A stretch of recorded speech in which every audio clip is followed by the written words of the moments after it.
अमीर लोग पैसे के लिए काम नहीं करते। नमस्कार, मैं हूं अवधेश श्रीवास्तव और हम चर्चा कर रहे हैं रिच डैड पुअर डैड की। ये समझने की कोशिश कर रहे हैं कि आखिर अमीर और अमीर कैसे होता जाता है। रॉबर्ट टी कियोसाकी एक कहानी का जिक्र करते हैं। कहते हैं कि जब वो छोटे थे तो उन्होंने अपने डैडी से पूछा कि डैडी क्या आप बता सकते हैं कि अमीर कैसे बना जाए। ये सुनकर उनके पुअर डैडी, जो कि एक स्कूल में पढ़ाते थे, उन्होंने कहा कि बेटे तुम अमीर क्यों बनना चाहते हो। इस पर कियोसाकी कहते हैं कि कुछ बच्चों ने और उनके पेरेंट्स ने उन्हें गरीब कहा। ये सुनकर उनके पुअर डैड सोच में पड़ जाते हैं और फिर उसके बाद उनसे कहते हैं देखो अगर तुम अमीर बनना चाहते हो तो तुम्हें पैसे बनाना सीखना चाहिए। इस पर कियोसाकी ने अपने डैड से पूछा मैं पैसे बनाना किस तरह से सीख सकता हूँ। तो डैड ने जवाब दिया अपने दिमाग से। और उसके बाद वो अपना चश्मा पहनकर अपना अखबार पढ़ने लग गए, जिसका मतलब ये था कि अब इससे ज्यादा मुझसे और कोई सवाल मत पूछना क्योंकि मुझे इसके बारे में कुछ नहीं पता। इस बात को कियोसाकी पूरी रात सोचते रहे और अगली सुबह अपने सबसे अच्छे और करीबी दोस्त माइक को अपनी ये बात बताई। उन्होंने माइक से पूछा कि क्या वो ये पैसे बनाने वाले काम में उनके बिजनेस पार्टनर बनेंगे। माइक ने उनसे पूछा ठीक है मैं तुम्हारे साथ हूं, पर तुम पैसा कैसे कमाओगे और हमें क्या करना चाहिए। इस पर कियोसाकी ने ठीक वही जवाब जो उनके पिता ने उन्हें दिया था, उनके डैड ने उन्हें दिया था, बता दिया कि भाई मुझे नहीं पता, लेकिन फिर भी क्या तुम इस काम में मेरे पार्टनर बनना चाहते हो। और फिर दोनों दोस्तों ने एक दूसरे का साथ दिया, बिजनेस पार्टनरशिप पक्की हो गई। कुछ दिन बीते, दिमाग दौड़ाया गया और आखिरकार उनका स्कूल जाना सफल रहा। स्कूल की क्लास में उन्होंने कुछ ऐसा पढ़ा था जिसे सोचकर कियोसाकी को लगा कि बस पैसा बनाने का फॉर्मूला तो मिल गया। और बस उसी आइडिया को फॉलो करते करते कियोसाकी और माइक ने ढेर सारा कच्चा माल इकट्ठा कर लिया, बहुत मेहनत की और अपने डैड की गैराज में उन्होंने कुछ सिक्के बनाए। और जब उनके डैड ने उन्हें देखा तो उन्होंने पूछा कि तुम क्या कर रहे हो। तब कियोसाकी का जवाब था जैसा आपने कहा था, पैसे बना रहा हूं। तब उनके जो पुअर डैड थे उन्होंने कियोसाकी को कहा कि आओ मुझे तुमसे बात करनी है। कियोसाकी और माइक वहां सीढ़ियों पर बैठ गए, साथ में कियोसाकी के डैड और माइक के डैड जो कि रिच थे वो भी बैठ गए। यहाँ पे मैं आपको बताना चाहता हूँ कि इस पूरी कहानी में जो कियोसाकी ने अपने रिच डैड को रेफर किया है वो दरअसल माइक के पिता थे। और फिर बच्चों की इस हरकत को देखकर कियोसाकी के पुअर डैड ने अपनी बात को और डिटेल में समझाया और अपनी बात को करेक्ट किया। पहली बार उन्होंने बच्चों को बताया कि गैर कानूनी क्या होता है। बच्चों को लगा कि जो उन्होंने किया वो सही था, पर जब उन्होंने जाना कि ये अलाउड नहीं है, सिक्के छापना अलाउड नहीं है, उसके पीछे कई तरीके होते हैं, कानूनी गैर कानूनी, ये सब बातें जब बच्चों ने समझी तो उनका मुंह उतर गया। फिर उन्होंने पूछा तो फिर हम अमीर कैसे बन सकते हैं। तब कियोसाकी के डैड ने उनसे कहा कि अगर तुम्हें सच में अमीर बनना है, रिच बनना है, तो तुम मुझसे नहीं माइक के डैड से पूछो। कियोसाकी ने अपने डैड से कहा पर आप क्यों नहीं बता सकते, हम गरीब क्यों हैं। कियोसाकी के पुअर डैड ने कहा क्योंकि मैं एक टीचर हूं और मैंने पैसे कमाने की राह नहीं चुनी है। पैसे कमाने के लिए तुम्हें माइक के डैड से ही पूछना पड़ेगा। क्या खूबसूरत बात समझाई है कियोसाकी ने कि अगर हमें कोई पर्टिकुलर गोल अचीव करना है, कोई लक्ष्य प्राप्त करना है, तो हमें रास्ता भी सही चुनना होगा, मार्गदर्शक भी सही चुनना होगा। कहते हैं कि सफल होने के लिए मेहनत करना बहुत जरूरी है। मेहनत तो एक मजदूर भी करता है, पर सफलता पाने के लिए, सक्सेस पाने के लिए सही दिशा में सही स्ट्रैटेजी के साथ मेहनत करने से ही सक्सेस हासिल होती है। अमीर बनना है तो कम समय में डिसीजन लेना सीखो। नमस्कार, मैं हूं Awadhesh Srivastava. Robert T Kiyosaki के पुअर डैड ने उन्हें कहा कि उन्हें उनके फ्रेंड माइक के डैड से पूछना चाहिए कि पैसे कैसे कमाए जाते हैं, सक्सेसफुल कैसे हुआ जाता है। तो रॉबर्ट टी कियोसाकी ने और उनके फ्रेंड माइक ने ये डिसाइड किया कि वो अपने रिच डैड से ये बात जरूर पूछेंगे कि अमीर कैसे बना जाए, पैसे कैसे बनाए जाए। रॉबर्ट टी कियोसाकी ने अपने रिच डैड से पूछा कि क्या वो उन्हें पैसा बनाना सिखाएंगे। इस पर उनके रिच डैड ने एक शर्त रखी और शर्त ये थी कि वो बच्चे उनके साथ काम करते हुए सीखेंगे, न कि क्लास में बैठकर लेक्चर सुनते हुए। उन्होंने कहा कि मेरे पास इतना वक्त नहीं है कि मैं तुम्हें क्लास में बैठकर पढ़ाऊं और जिसका तुम कोई प्रैक्टिकल इस्तेमाल ना कर सको। इस बात को सुनकर रॉबर्ट टी कियोसाकी और माइक थोड़ा सा कंफ्यूज हो गए। वो समझ नहीं पा रहे थे कि उन्हें हाँ कहना चाहिए या नहीं। उन बच्चों की कंफ्यूजन देखकर उनके डैड ने उनसे कहा अगर जिंदगी में सक्सेस पाना चाहते हो, सफल होना चाहते हो, तो कम समय लेकर डिसाइड करना सीखो, जल्द से जल्द डिसीजन लेना सीखो। उन्होंने जल्दबाजी करने को नहीं कहा, पर हाँ जितना कम समय हो सके उतने कम समय में सही निर्णय लेने की कला जिसको आती है वो जिंदगी में हमेशा आगे जाता है। यही उनकी सीख थी। और फिर बच्चों ने डिसाइड किया कि वो खेल छोड़कर सीखने का विकल्प चुनेंगे, काम करने का विकल्प चुनेंगे, ताकि उन्हें ये समझ में आ सके कि पैसे कैसे कमाए जा सकते हैं।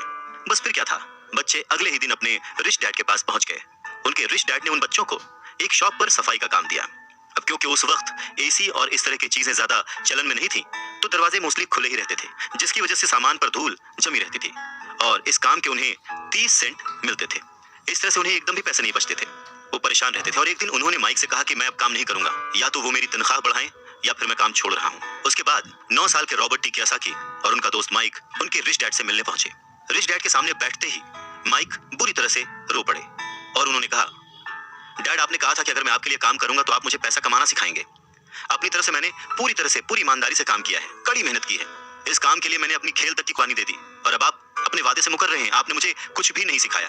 लोग आपको लालची कहते हैं, जो सिर्फ पैसे कमाना चाहता है पर अपने साथ काम करने वालों का बिल्कुल भी ध्यान नहीं रखता। मैं एक छोटा सा बच्चा हूं और आपको मेरे साथ ऐसा बर्ताव नहीं करना चाहिए था, रॉबर्ट टी कियोसाकी के डैड ने कहा।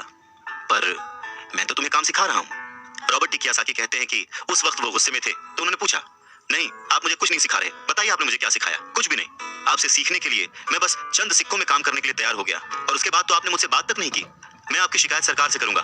हमारे देश में भी बाल श्रम कानून है, आप तो जानते ही हैं। मेरे पुअर डैड सरकार के लिए काम करते हैं। इस बात को सुनकर उनके रिच डैड ने कहा, शाबाश, अब तुम उन लोगों की तरह बोल रहे हो जो कभी मेरे लिए काम करते थे। या तो मैंने उन्हें नौकरी से निकाल दिया या फिर उन्होंने खुद ही नौकरी छोड़ दी। रही बात तुम्हें कुछ सिखाने की, कौन कहता है कि मैंने तुम्हें कुछ नहीं सिखाया? पिछले दिनों जितना तुमने काम किया, जरा सोच कर देखो, क्या सिखाने का मतलब केवल भाषण देना या बातचीत करना ही होता है? इस तरह से तो तुम्हें स्कूल्स में सिखाया जाता है, पर जिंदगी में कोई तुम्हें भाषण देकर या बातचीत करके नहीं सिखाएगा। तुम्हें उस दौर से गुजरना पड़ेगा, कठिनाइयों से जूझना पड़ेगा, अपना रास्ता खुद ढूंढना पड़ेगा और फिर जिंदगी तुम्हें सबक सिखाएगी, तुम्हें और बेहतर इंसान बनाएगी। सच ही तो है, जिंदगी के तमाम मोड़ आते हैं, ऐसे मकाम आते हैं जिन पर हमें धक्का लगता है, ठोकरें लगती हैं।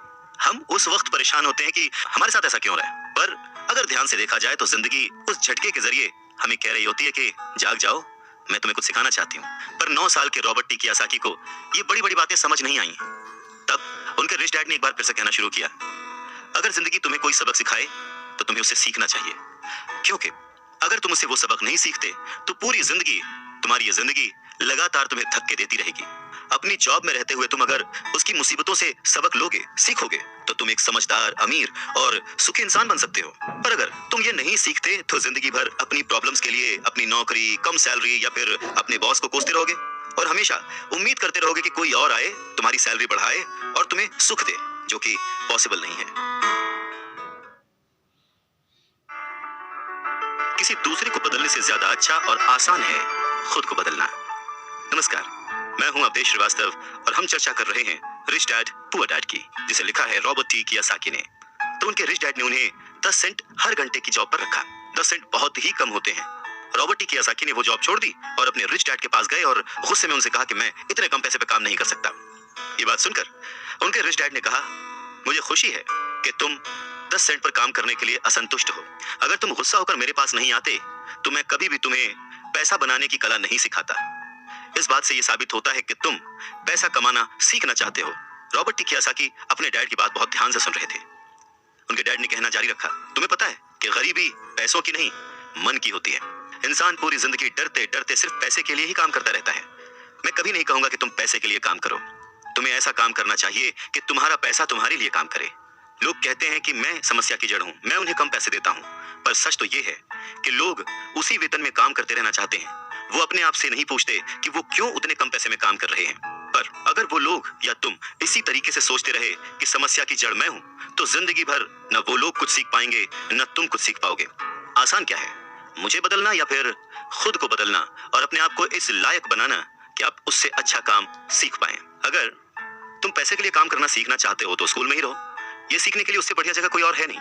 परंतु अगर तुम ये सीखना चाहते हो कि पैसा तुम्हारे लिए किस तरह से काम करे, तो मैं तुम्हारा रिच डैड तुम्हें ये सिखा सकता हूँ। पर ये तभी संभव होगा, तभी पॉसिबल होगा जब ये तुम खुद सीखना चाहो। तो तुम सीखने के लिए तैयार हो? रॉबर्ट टी कियोसाकी ने हाँ में सर हिलाया और फिर रिच डैड ने कहना शुरू किया, देखो बच्चे, जैसे मैंने कहा, सीखने के लिए बहुत कुछ है। पैसे से अपने लिए काम कैसे करवाया जाए, ये जिंदगी भर चलने वाली पढ़ाई है। मैं पहले से ही जानता हूँ कि मेरी धन संबंधी पढ़ाई जीवन भर चलेगी और इसकी वजह यह है कि मैं जितना ज्यादा जान लेता हूँ उससे भी ज्यादा जानने की मेरी इच्छा बढ़ती चली जाती है। बहुत ही कम लोगों को इस बात का एहसास होता है कि असली समस्या पैसे की नहीं है। असली समस्या, असली प्रॉब्लम नॉलेज की है, सोच की है। तो क्या तुम्हारे अंदर सीखने की उतनी ही इच्छा है जितना पहले थी? इस पर रॉबर्ट टी कियोसाकी ने कहा, हाँ बिल्कुल, मैं दूसरे लोगों की तरह थोड़े हूँ, मैं सीखना चाहता हूँ। तब रिच डैड ने कहना शुरू किया, ठीक है, तो कल से तुम फिर वापस काम पर जाओ, पर इस बार मैं तुम्हें कोई तनख्वाह नहीं दूंगा। तुम्हारी तनख्वाह बंद। तुम हर शनिवार 3 घंटे उसी तरह काम करोगे, लेकिन इस बार तुम्हें 10 सेंट प्रति घंटे के हिसाब से सैलरी नहीं मिलेगी। तुमने तो कहा है कि तुम पैसे के लिए काम करना नहीं सीखना चाहते, इसलिए मैं तुम्हें बदले में कुछ भी नहीं दूंगा। अपने रिच डैड की बात सुनकर रॉबर्ट टी कियोसाकी बहुत ही कंफ्यूज हो गए। उन्हें समझ ही नहीं आया कि वो आखिर क्या